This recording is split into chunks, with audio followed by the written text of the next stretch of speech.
today we are going to focus on is the hinge. The hinge motion is a deadlift, a good morning, even some side lunges or possible step ups are kind of like your hinge.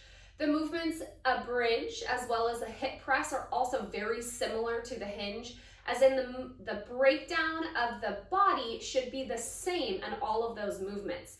So one of the first things I like to start with is using a tool. So a post. This is the post for my broom. So a lot of you will have this around, or you could use a PVC pipe if you have that. So what I usually like to start with, just to show you the idea that I'm trying to get across, is having this post right alongside my back. So it's pushed into my tailbone as well as pushed back to my head. And then the next thing I'm gonna really focus on is not allowing my back to arch. So I'm really gonna kind of push my low back into this post. So that gives me that neutral spine position that I want to maintain the entire time. The other thing is that head. So a lot of times people will either look up or look down during their hinge, and we want it to stay in alignment. So think about when you're doing this motion, your whole torso from the tailbone to the head is a straight line. So as I hinge, what I'm gonna do is bend those knees slightly. We never wanna do straight leg or locked out positions. I'll show you why in a little bit. So keeping that position here, as I hinge, I'm pushing my hips back and dropping my torso.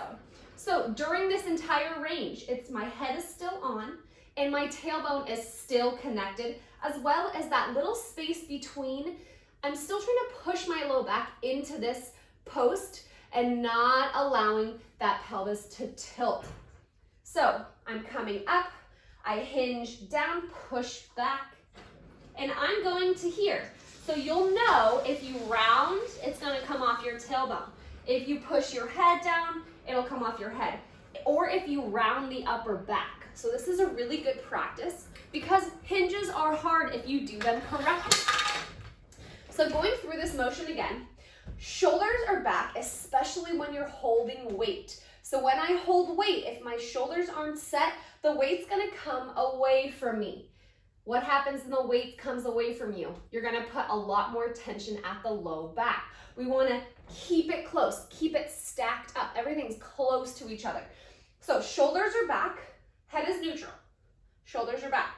Now, this cue a lot of times makes people arch their low back. So it's really hard work to be able to squeeze and tuck.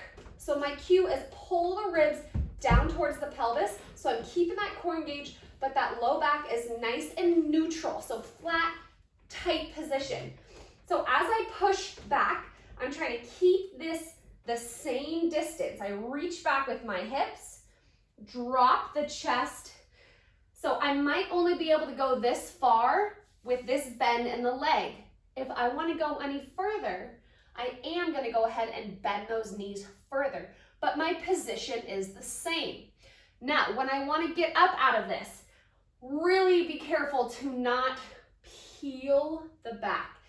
That is that main motion of untucking the pelvis that is going to increase the injury rate of your back. So I'm hinged. Now to get up, I'm still keeping that core tight. I'm going to actively push my hips forward to extension to stand yourself up.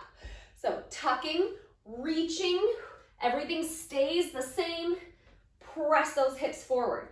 Really be careful to not go beyond that extension. So a kettlebell swing is a great example of this. It's a hinge and an extension. It's not a hinge and a push through. Okay, so be careful with that motion of keeping that torso together.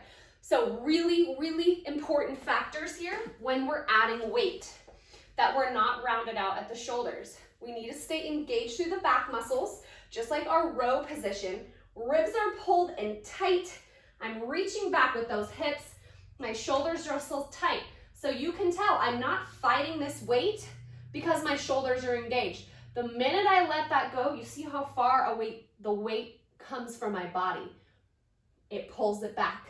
That weight should be underneath you at all times. Kettlebell swing, same thing. thing, the movement's the same, my torso doesn't change. So really focus on that rib to pelvis distance. Don't allow it to open. So as I hinge back, I don't want this big open belly. I want a nice tucked core. So those are some pointers for your hinge. It is different than a squat. Hinge, squat. Okay, so making sure you know the difference between the two and how to identify the movements that go along with the hinge. Deadlift, good morning, kettlebell swing. Sometimes those side lunges as I step, I'm hinging my hips back. Sometimes on your step-ups, you're gonna be way deep in that hinge so you can activate the glute. A bridge, same idea. Don't allow the back to open. You wanna keep that spine neutral so you can really activate your glute. So the goal of your hinge is to increase the strength of your posterior chain. Hamstrings, glute, low back. Yes, you're working your low back being in this position, but you're not hyperextending it. So those are some points. Get to know the motion, practice, and be able to identify which movement is a hinge versus a squat.